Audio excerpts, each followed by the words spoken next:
శ్రీమాత్రే నమః! అందరికీ కూడా అమ్మవారి యొక్క ఆశీస్సులు ఎప్పుడూ ఉండాలని మనస్ఫూర్తిగా ఆ తల్లిని వేడుకుంటూ, ఈరోజు కార్తీక బహుళ అష్టమి, అలాగే మంగళవారం. ఎంతో పవిత్రమైనటువంటి ఈ కథ వినడం వలన స్వామివారి యొక్క సంపూర్ణమైనటువంటి అనుగ్రహాన్ని పొందడమే కాకుండా సకల పాపహరణం కూడా లభిస్తుంది. కాబట్టి భక్తి శ్రద్ధలతో ఈ కథను వినండి. పూర్వం ఒక కుగ్రామంలో దరిద్రుడైనటువంటి ఒక బ్రాహ్మణుడు ఉండేవాడు. అతనికి చదువు ఏమాత్రం కూడా అబ్బేది కాదు. ఒక పూరి గుడిసెలో కాపురం ఉంటూ ఉండేవాడు. అతనికి పెళ్లి కాలేదు. బిచ్చమెత్తుకొని జీవిస్తూ ఉండేవాడు. కానీ సజ్జనుడుగా జీవిస్తూ ఉండేవాడు. అతని ఇంట్లో మాత్రం సీతారామాంజనేయ స్వామి వారి యొక్క విగ్రహాలు ఉండేవి. ప్రతిరోజు కూడా వాటిని పరిశుద్ధమైనటువంటి జలంతో కడిగి పువ్వులు పెట్టి నమస్కరించేవాడు. ప్రార్థన కూడా అందుకు తగినటువంటి మంత్రాలు ఏవీ కూడా అతనికి రావు. అయితే మనసుకు తోచిన విధంగా అతనికి ఏ మాటలైతే వస్తాయో స్వామి గురించి ఆ విధంగా పూజ చేస్తూ ఉండేవాడు. అలా తన జీవితం గడిచిపోతూ ఉంది. ఒకసారి కార్తీక మాసంలో ఆ దేశాన్ని పాలించేటటువంటి రాజు సైనికులతో ఎక్కడికో వెళుతూ ఆ గ్రామానికి వస్తాడు. అప్పటికే పొద్దుగూకుతుంది. చీకటి పడిపోతుంది. దానికి తోడు వర్షం కూడా కురవడం ప్రారంభమవుతుంది. వర్షం బాధ భరించలేక ఆ రాజు సైనికులు ఎక్కడ ఇల్లు కనపడితే అక్కడ తలదాచుకుందామని అనుకుంటూ ఉంటారు. అయితే వారికి సరిగ్గా ఆ సమయానికి ఆ పేద బ్రాహ్మణుడి యొక్క ఇల్లు కనిపిస్తుంది. ఇక కొంతమంది ఆ బ్రాహ్మణుడి ఇంట్లోకి ప్రవేశించి తాము రాజుగారి సేవకులమని, తాము ఈ ఇంట్లో ఉంటామని చెప్పి బ్రాహ్మణుణ్ణి బయటకు పొమ్మని ఆదేశిస్తారు. అప్పుడు ఆ బ్రాహ్మణుడు ప్రార్థనతో, అయ్యలారా, మా దేవుళ్ళైనటువంటి శ్రీ సీతారామాంజనేయ స్వాములు నిద్రపోతూ ఉన్నారు. వారినిప్పుడు నేను నిద్రాభంగం చేసి మేల్కొలపలేను అని అతి వినయంగా సమాధానం చెబుతాడు. సైనికులకు కోపం వచ్చి ఆ విగ్రహాలను తీసుకుని బయటకు వెళ్ళమని గట్టిగా చెబుతారు. వినకపోతే విపరీతంగా కొట్టడం ప్రారంభిస్తారు. ఆ దెబ్బల బాధ భరించలేకపోతూ ఉంటాడు ఆ బ్రాహ్మణుడు. అయితే కొంచెం ధైర్యం చేసి ఎలాగోలాగా ఆ విగ్రహాలు ఉన్నటువంటి ప్రదేశానికి వెళ్ళి, శ్రీరామా, చూడు, నన్ను ఈ దుర్మార్గులు ఎంతగా బాధిస్తూ ఉన్నారు, మీకు నిద్ర లేకుండా చేస్తున్నారు కూడాను అని విలపిస్తూ ఆ విగ్రహాలను వీపుపై ఉంచుకొని జలపాత్రను ఎడమ చేతిలో పట్టుకొని దండాన్ని కుడి చేతిలో ధరించి బయటకు వచ్చి కింద నిలబడి ఉన్నాడు. లోపల సైనికులు హాయిగా నిద్రపోతూ ఉన్నారు. వర్షమేమో విపరీతంగా కురుస్తూ ఉంది. అతనికి మాత్రం ఏం చేయడానికి పాలుపోవడం లేదు. నీటి పాత్రను నేల మీద ఉంచి ఎడమ చేతితో ఆంజనేయ స్వామి వారి విగ్రహాన్ని తీసుకొని, వాయునందన, నీ యొక్క ప్రతాపం ఇంతేనా? నీ పరాక్రమాన్ని పురాణాలన్నీ కూడా విపరీతంగా వర్ణించాయి కదా, మరి నిన్ను నీవు రక్షించుకోలేవా? పైగా నీ స్వామిని కూడా కాపాడుకోలేకపోతున్నావు. ఎందుకొచ్చినటువంటి ఈ పరాక్రమం అని దుఃఖిస్తూ ఆంజనేయుడు తోకను గట్టిగా పట్టుకొని గాలిలోకి అమాంతంగా ఆ విగ్రహాన్ని విసిరివేస్తాడు. అంతే, ఆ విగ్రహం హనుమంతునిగా మారిపోతుంది. బ్రహ్మాండ భాండాలన్నీ కూడా దద్దరిల్లే విధంగా భయంకరంగా గర్జన చేస్తాడు హనుమంతుడు. ఆ గర్జనకు రాజు, అతని సైనికులు, ఊళ్ళోని మగవాళ్ళందరూ కూడా గుండెలు పగిలి చచ్చిపోతారు. స్త్రీలు మాత్రం బ్రతికే ఉంటారు. ఎలాగో ఆ రాత్రి గడిచిపోతుంది. వర్షం కూడా తగ్గిపోతుంది. అలా తెల్లవారిన తర్వాత ఎక్కడ చూసినా కూడా పురుషుల యొక్క శవాలే కనిపిస్తాయి. ఆ పేద బ్రాహ్మణుడు, ఊళ్ళోని స్త్రీలు, వారు మాత్రమే మిగిలి ఉంటారు. అయితే వారందరూ కలిసి ఆ శవాలన్నిటికీ కూడా దహన సంస్కారాలు చేస్తారు. ఆ తరువాత ఆ స్త్రీలు అలాగే ఆ బ్రాహ్మణుడు అందరూ కలిసి సీతారామాంజనేయులను నిత్యం పూజిస్తూ ఉండేవారు. కొద్ది రోజులకు ఆ బ్రాహ్మణుడు రాజు అయ్యాడు. అప్పటి నుండి కూడా ఆ రాజుకు ఎలాంటి కష్టాలు లేకుండా సుఖ సంతోషాలతో రాజ్యాన్ని పరిపాలిస్తూ ఆనందంగా జీవితాన్ని గడపసాగాడు. ఇక మరొక కథ గురించి తెలుసుకుందాం. గంధర్వ నగరం అనేటటువంటి ఒక సుందరమైనటువంటి పట్టణంలో ప్రజలను కన్నబిడ్డల్లాగా చూసుకునేటటువంటి మహారాజు ఉండేవాడు. దానికి దగ్గరలో ఒక చిన్న అడవి ఉండేది. అందులో సుదంతుడు అనేటటువంటి పేరున్నటువంటి మహర్షి ఉండేవాడు. ఆయన సద్గుణ సంపన్నుడు, తపోనిధి. ఆశ్రమ ధర్మాలన్నిటినీ కూడా సక్రమంగా నిర్వహిస్తూ మునిగా పవిత్రమైనటువంటి జీవితాన్ని గడుపుతూ ఉండేవాడు. మంత్రమననంతో ఋషి అయ్యాడు. హృదయంలో ఆత్మారాముణ్ణి దర్శిస్తూ ఆనంద బ్రహ్మలాగా ఆనందమూర్తిగా ఉండేవాడు. వృద్ధాప్యం ప్రవేశించి ఆకలి దప్పికలచే పీడింపబడుతూ ఉండేవాడు. ఒకరోజు భరద్వాజ మహర్షి ఆశ్రమానికి ఎంతో శ్రమపడుతూ బయలుదేరి వెళ్ళాడు. వచ్చిన వారందరినీ కూడా ఆదరిస్తూ భోజన పానీయాలతో సంతృప్తి పరుస్తూ ఉన్నాడు భరద్వాజుడు. కానీ సుదంతుణ్ణి మాత్రం పట్టించుకోలేదు. ఆకలిగా ఉన్నటువంటి సుదంతుడు భరద్వాజ మహర్షి దగ్గరకు చేరి నమస్కరించి, మహర్షి, మీరు అందరినీ కూడా ఆదరించారు కదా! మరి నా మీద ఎందుకు అనాదరాన్ని చూపిస్తూ ఉన్నారు? నేను కడు దరిద్రుడని, అలాగే వృద్ధుడను. ఆకలి దప్పికతో బాధపడుతూ భరించలేక మీ ఆశ్రమానికి మీ చెంతకు చేరాను అని విన్నవించుకుంటాడు. మహర్షి హృదయం కరిగి జాలిగా సుదంతుని వైపు చూస్తాడు. ఓదారుస్తాడు. దుఃఖించవద్దని చెబుతాడు. అతనికి ఆతిథ్యం ఇవ్వకుండా ఉండడంలో తన యొక్క తప్పేమీ లేదని, అదంతా కూడా సుదంతుడు చేసినటువంటి పాపకర్మ ఫలమేనని వివరిస్తాడు. పూర్వం నీవు ఒక రాజ్యానికి రాజుగా ఉండేవాడివి. అందర్నీ కూడా బాగా చూసేవాడివి. విద్యావంతుడివే అయినా నీవు ఎందుకో హనుమను దూరం చేసుకున్నావు. హనుమను దేవుడు కాదని, ఒక సామాన్యమైనటువంటి కోతి అని భావించి ఆయనను నిందించావు. అంతేకాదు, హనుమంతుడిని ఉపాసించే వారిని కూడా బాధించావు. కానీ నీ తలరాత ఇంకో విధంగా ఉంది. నీ శత్రువులు అందరూ కూడా ఏకమై నిన్ను ఓడించి నీ రాజ్యాన్ని ఆక్రమించి నిన్ను అడవులకు పంపించారు. నీ భార్య పిల్లలు అందరూ కూడా చనిపోయారు. నీవన్నీ పోగొట్టుకోవడం చేత కుంగి కృషించి ఆ అడవిలోనే మరణించి బ్రాహ్మణ ధర్మాన్ని కాపాడినందుకు బ్రాహ్మణుడిగా జన్మించావు. నిష్కామంగా నిశ్చలమైనటువంటి బుద్ధితో తపస్సు చేసి ఋషి అని అనిపించుకున్నావు. అయినా మారుతిని మాత్రం దూషించినటువంటి ఫలితంగా నీవు ఆకలి బాధకు గురయ్యావు. ఆ యొక్క దుష్బుద్ధి పోగొట్టుకోవడానికి నీవు హనుమంతుని సేవించు. నేను హనుమ మంత్రాన్ని ఉపదేశిస్తున్నాను. దానిని తీవ్రంగా జపిస్తూ నీ కోరికను తీర్చుకో అని చెబుతాడు. భరద్వాజుడు ఉపదేశించినటువంటి హనుమాన్ మంత్రాన్ని అక్కడే ఆయన యొక్క సమక్షంలోనే జపించాడు సుదంతుడు. అప్పటికప్పుడు హనుమ ప్రత్యక్షమై అతనిని సమాదరించాడు. సుదంతుడు హనుమ పాదాలపై వాలి నమస్కరించాడు. తనను ఉద్ధరించమని అనేకమైనటువంటి రకాలుగా స్తోత్రాలు చేశాడు. అంజనానందనుడు ఆనందపడి, సుదంతా బాధపడవద్దు, నన్ను సేవించు, నీకు ఇదే చివరి జన్మ అని ఊరడించి అదృశ్యమయ్యాడు. అప్పటి నుండి కూడా సుదంతుడు నిత్యము హనుమను సేవిస్తూ, పూజిస్తూ, స్మరిస్తూ, ఉపాసిస్తూ తన యొక్క జీవితాన్ని ఆనందంగా గడిపాడు. జీవితాన్ని ధన్యం చేసుకొని చివరకు హనుమలో లీనమయ్యాడు. ఇప్పుడు హనుమ యొక్క సత్యాగ్రహం గురించి తెలుసుకుందాం. శ్రీరామ భక్తుడైనటువంటి హనుమకు ఆయనతోనే కలహం ఏర్పడింది. అది యుద్ధం వరకు వెళ్ళింది. యుద్ధం చేయాలన్నటువంటి కోరిక లేకపోయినా శ్రీరామనామ మహిమతో సీతాపతిని ఓడించి ఆయన యొక్క అనుగ్రహాన్ని సంపాదించాడు. రాముడెక్కువ, రామనామం ఎక్కువ అనేటటువంటి సందేహం వచ్చింది. వారణాసి అనేటటువంటి పట్టణంలో విశ్వనాథుడు కొలువై ఉంటాడు. దానికి కాశీ అనేటటువంటి పేరు. సత్యహరిశ్చంద్రుడు భార్య చంద్రమతిని వేలం వేసినటువంటి ప్రదేశం కూడా అదే. విశ్వామిత్రుని బాధలు భరించి హరిశ్చంద్రుడు తిరిగి రాజ్యాన్ని పొందినటువంటి ప్రదేశం అదే. ఆ పట్టణాన్ని ధర్మాత్ముడు, సత్యసంధుడు అయినటువంటి యయాతి మహారాజు పాలిస్తూ ఉండేవాడు. అతని పాలనలో ప్రజలందరూ కూడా సుఖంగా, రోగాలేవీ లేకుండా ఆనందంగా జీవిస్తూ ఉండేవారు. ఒకసారి యయాతి మహారాజు అరణ్యానికి వేటకు వెళ్ళాడు. అక్కడ ఒక ప్రదేశంలో గౌతమ, విశ్వామిత్రాది మహర్షులు ఉన్నారు. అక్కడ నారాయణ యజ్ఞం విధి విధానంగా నారద మహర్షి సమక్షంలో చక్కగా జరుగుతూ ఉంది. అక్కడ ఉన్నటువంటి వశిష్ఠుడు మొదలైనటువంటి మునులకు నమస్కరిస్తూ మహారాజు అక్కడి నుండి వెళ్ళిపోయాడు. రామనామ మహత్యాన్ని లోకంలో చాటాలి అనేటటువంటి ఆలోచన అప్పుడు నారదునికి కలుగుతుంది. వెంటనే అక్కడే ఉన్నటువంటి విశ్వామిత్ర మహర్షి దగ్గరకు వెళ్ళి, చూశావా మహర్షి, వశిష్ఠుడు మొదలైనటువంటి మునులకు ప్రణామం అన్నాడే కాని యయాతి, విశ్వామిత్రాది అని అనలేదు, గమనించావా అని పుల్లవేస్తాడు. ఇంకేముంది, అది అవమానంగా భావించాడు కోపిష్టి అయినటువంటి విశ్వామిత్రుడు. యయాతికి తగినటువంటి గుణపాఠం చెప్పాలి అని చెప్పి నిర్ణయించుకుంటాడు. కోపంతో ఉన్నటువంటి విశ్వామిత్రుడు సరాసరి అయోధ్య నగరం చేరి శ్రీరాముణ్ణి సందర్శిస్తాడు. రాముడు ఉచిత సత్కారాలు చేసి మహర్షి యొక్క రాకకు కారణం తెలుపమని కోరుకుంటాడు. ఆయన, రామా, కాశీరాజు అయినటువంటి యయాతి మేమున్నటువంటి ప్రాంతానికి వచ్చి మేము చేస్తున్నటువంటి యజ్ఞాన్ని దర్శించి మునులందరికీ కూడా నమస్కరించి నన్ను పలకరించకుండా అవమానం చేసి వెళ్ళిపోయాడు. అతను నీ భక్తుడే, అయినా ఉపేక్షించకుండా ప్రతీకారం చేసి నా యొక్క పరాభవాగ్నిని చల్లార్చు అని అంటాడు. గురువు విశ్వామిత్రుడికి జరిగినటువంటి అవమానం తనకు జరిగినట్లేనని రాఘవుడు భావిస్తాడు.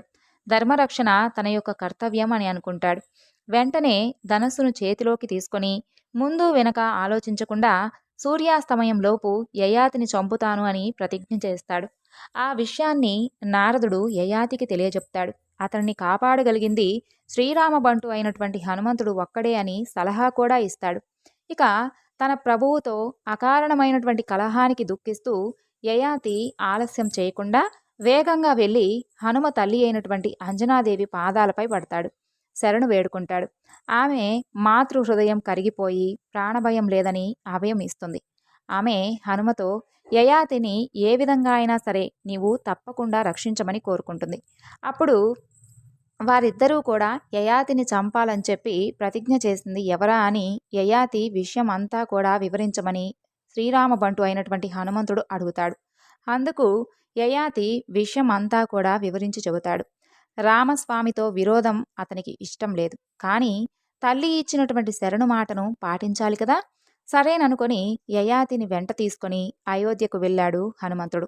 సరయూ నది ఒడ్డున యయాతి మహారాజును కూర్చోండబెట్టి ఎడతెరిపి లేకుండా శ్రీరామనామాన్ని జపించమని యయాతికి చెప్పి శ్రీరాముని సందర్శించాడు మారుతి. రామా, నీ నామం జపించేవారు ఎవ్వరైనా సరే వారిని చంపను అన్నటువంటి ప్రతిజ్ఞ చేశావు నీవు, నీకు జ్ఞాపకం ఉందా అని అడుగుతాడు. నా నామం జపించేవాడిని నేను ఎన్నటికీ కూడా సంహరించను అని అంటాడు శ్రీరాముడు. శ్రీరాముడు ఆ రోజు సూర్యుడు అస్తమించేలోగా యయాతిని సంహరిస్తాను అని కొలువు కూటంలో చేసినటువంటి ప్రతిజ్ఞ అయోధ్యాపుర వాసులందరికీ కూడా తెలిసిపోయింది.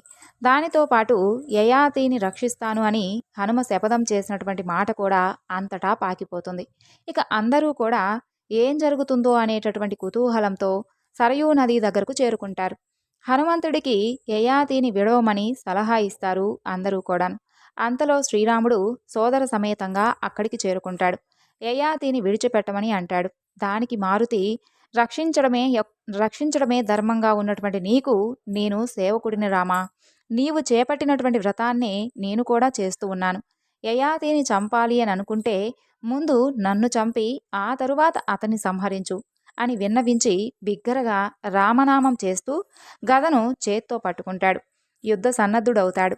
రాముడు వేసినటువంటి బాణాలన్నీ కూడా హనుమ వరకు వచ్చి వెనక్కు వెళ్ళి రాముని యొక్క అమ్ముల పొదలోకి చేరిపోతూ ఉంటాయి. లాభం లేదని అనుకున్నటువంటి రాముడు యయాతి మీద బాణాలను సంధించాడు. అవి రామనామం చేస్తూ ఉన్నటువంటి యయాతిని తాకకుండా మరలా తిరిగి అమ్ముల పొదిలోకే చేరిపోతూ ఉన్నాయి. అంతలో సూర్యాస్తమయం అయిపోయింది. శ్రీ రామాంజనేయ యుద్ధాన్ని నివారించడానికి నారదుడు అక్కడ ప్రత్యక్షమవుతాడు. రామా, వీరిద్దరూ కూడా నీ భక్తులే కదా, నీవు చంపాలి అని అనుకున్నా కానీ వారిని నీవు చంపలేవు అని చెబుతాడు. యయాతిని పిలిచి శ్రీరాముని యొక్క పక్కన చేరినటువంటి విశ్వామిత్రుడికి నమస్కరించమని హితువు చెబుతాడు. అలాగే నమస్కరించగా విశ్వామిత్రుడు శాంతిస్తాడు. అప్పుడు నారద మహర్షి శ్రీరామచంద్రునితో, శ్రీరామ, నీవు గొప్ప, నీ నామం గొప్ప అని లోకానికి తెలియజెప్పడానికి నేనే ఈ యొక్క అకారణమైనటువంటి కలహాన్ని సృష్టించాను. నీవు అవతారం చాలించి వైకుంఠం చేరితే ఈ లోకం గతి ఏమిటి? రామావతార పరమార్థం లోకంలో నిలబడి ఉండాలి అంటే నీ నామమే శరణ్యం. అందుకని హనుమంతుడు రోమరోమంలో ప్రతి రక్త కణంలోనూ నీ యొక్క రామనామాన్ని జీర్ణించుకున్నటువంటి మహాభక్తుడు. కాబట్టి యయాతి నీకు అత్యంతమైనటువంటి ప్రీతిపాత్రుడైనటువంటి భక్తుడు కూడాను. నిత్య రామనామస్మరణ చేయనది ఆహారం కూడా తీసుకోడు. సూర్య చంద్రాదులు ఉన్నంత వరకు గ్రామ గ్రామాన శ్రీరామనామం మారుమ్రోగుతూనే ఉండాలి. అప్పుడే నీ అవతారానికి కూడా ప్రయోజనం. శ్రీరామనామం ప్రణవంగా మారి జీవకోటిని తరింపచేస్తుంది. ప్రజలందరూ కలిసి సీతారాములను ఆదర్శ దంపతులుగా భావిస్తూ ఉంటారు. మహర్షి విశ్వామిత్రునిదే అదే అభిప్రాయం కూడాను. సృష్టికి ప్రతి సృష్టి చేసినటువంటి మహానుభావుడికి లోకవాసులు ఉంటాయా? నీకు నీ నామానికి స్థిర యయస్సు కలిగి ఉంచడానికే ఆయన ఈ కలహంలో పాత్ర ధరించాడు. యయాతిని ఆదరించు. నీ నామానికి అత్యంత మహిమను చేకూర్చినటువంటి అంజనానందుడైనటువంటి ఆంజనేయుణ్ణి మన్నించు. హనుమయే భవిష్యత్ బ్రహ్మ అని నీకు తెలియదా అని అంటాడు నారదుడు. అందరూ కూడా సంతోషిస్తారు. హనుమంత యయాతులను ఆప్యాయంగా దగ్గరకు తీసుకొని శ్రీరాముడు ఆలింగన భాగ్యం కలిగించాడు. ఇప్పుడు మారుతి ప్రతిజ్ఞ గురించి తెలుసుకుందాం. శ్రీరాముని అనుమతి పొంది ఒకనాడు ఆంజనేయుడు ద్రోణగిరి మీద తపస్సు చేసుకుంటూ ఉంటాడు. కానీ ప్రతిరోజు కూడా తెల్లవారుజాముననే అయోధ్యకు వచ్చి శ్రీరాముడి శరీరాన్ని తైలంతో మర్తించి తలంటి స్నానం చేయించి మరలా వెళ్ళేవాడు. అయోధ్యకు ద్రోణాద్రికి మధ్య సర్వ ఐశ్వర్య నిలయమైనటువంటి ఒక పట్టణం ఉంది. అందులో ప్రజలందరూ కూడా సుఖ సంతోషాలతో ఉండేవారు. దానిలో బాగా ధనవంతుడైనటువంటి వైశ్రవణుడు అనేటటువంటి ఒక వైశ్య ప్రముఖుడు ఉండేవాడు. నిజాయితీతో వ్యాపారం చేస్తూ అందరి మన్నలను పొందేవాడు. మేధావి, సద్గుణ సంపన్నుడు, ధర్మానురక్తుడు. ఇతన్ని నమ్ముకున్నటువంటి ఒక బ్రాహ్మణ గృహస్థుడు ఆ యొక్క ఊరిలోనే ఉండేవాడు. అతను ధర్మ మార్గంలో సంచరిస్తూ జ్ఞానవృద్ధుడుగా ఉండేవాడు. రోజు ఆ వైశ్యుని చేరి ధర్మబోధ చేస్తూ అయోధ్యలో ప్రత్యక్ష దైవమైనటువంటి శ్రీరాముడు ఉన్నాడు అని, ఆయన్ను స్మరించి ముక్తి పొందమని హెచ్చరిస్తూ ఉండేవాడు. రోజూ చెప్పేటటువంటి హితవాక్యాలను వింటూ ఆ వ్యాపారి తనకు తీరికే దొరకడం లేదని, ఆ ఊరును వదిలి అయోధ్యకు ఎలా వెళ్ళగలనని సమాధానం చెబుతూ ఉండేవాడు. అప్పుడు ఆ బ్రాహ్మణుడు తీరిక సమయం లేకపోతే బయటకు వెళ్ళేటప్పుడైనా కనీసం రామనామం జపించవచ్చు కదా అని సలహా ఇచ్చాడు. అంతేకాదు, వైశ్యుడు మల విసర్జన సమయంలో రామనామం జపించవచ్చా అని అడుగుతాడు. అప్పుడు బ్రాహ్మణుడు కొన్ని వేదాంత విషయాలను కూడా తెలియజేస్తాడు. శరీరం అనిత్యమైనదని, శరీరం ధర్మ సాధనకే ఉపయోగించాలని, మహాత్ముల యొక్క సందర్శంతో పాపాలన్నీ కూడా పటాపంచలవుతాయని, ఈ శరీరం సుఖాలను అనుభవించడానికి పనికి వచ్చినప్పుడు రామస్మరణకు పనికిరాదా, ఈ శరీరానికి అమృతతుల్యమైనటువంటి ఆహారం పెడుతున్నాం కానీ అది కంపు కొట్టేటటువంటి మలాన్ని విసర్జిస్తూ ఉంటుంది. ఎవరైనా కానీ మన శరీరంలోదే కదా అని మలాన్ని తింటాడా, సుఖాన్ని త్యాగం చేస్తాడా అని కొన్ని హితోక్తులు చెబుతాడు. అతని మనసేమీ మారలేదు. అందుకని కొనసాగిస్తూ, మన శరీరంలో నాభికి పైన, కంఠానికి కింద కమలం లాంటి హృదయం అధోముఖంగా ఉంటుంది. అది జ్వాలామాలికల వంటి నాడులతో వేలాడుతూ ప్రకాశిస్తూ ఉంటుంది. అక్కడే పరమేశ్వరుడు కూడా కొలువై ఉంటాడు. దానికి పైభాగంలో వికసించినటువంటి కమలంలో భగవంతుడు ఉంటాడు. అన్నీ కూడా దానిలోనే నిక్షిప్తమై ఉంటాయి. దాని మధ్య భాగంలో ప్రజ్వలించేటటువంటి వైశ్వానరుడు అనేటటువంటి జఠరాగ్ని ఉంటుంది. ఇదే మనం తిన్నటువంటి ఆహారాన్ని విభజించి శరీరం అంతటికీ కూడా సరఫరా చేస్తుంది. ఇందులోని జ్వాల సూక్ష్మంగా పైకి లేస్తుంది. ఆ సూక్ష్మ జ్వాలే నీలమేఘం మధ్య ఉండేటటువంటి విద్యుత్లతగా ఉంటుంది. అదే వారి యొక్క ధ్యానపు ముళ్ళులాగా సూక్ష్మమై పచ్చని కాంతితో అణువు రూపంలో ఉంటుంది. ఆ జ్వాల మధ్యలోనే పరమాత్ముడు ఉంటాడు. కాబట్టి నీవు ఆరోపించినటువంటి నీచ స్థానంలో కూడా పరమాత్మ ఉన్నాడు అని అర్థమైంది కదా అని జ్ఞానబోధ చేశాడు.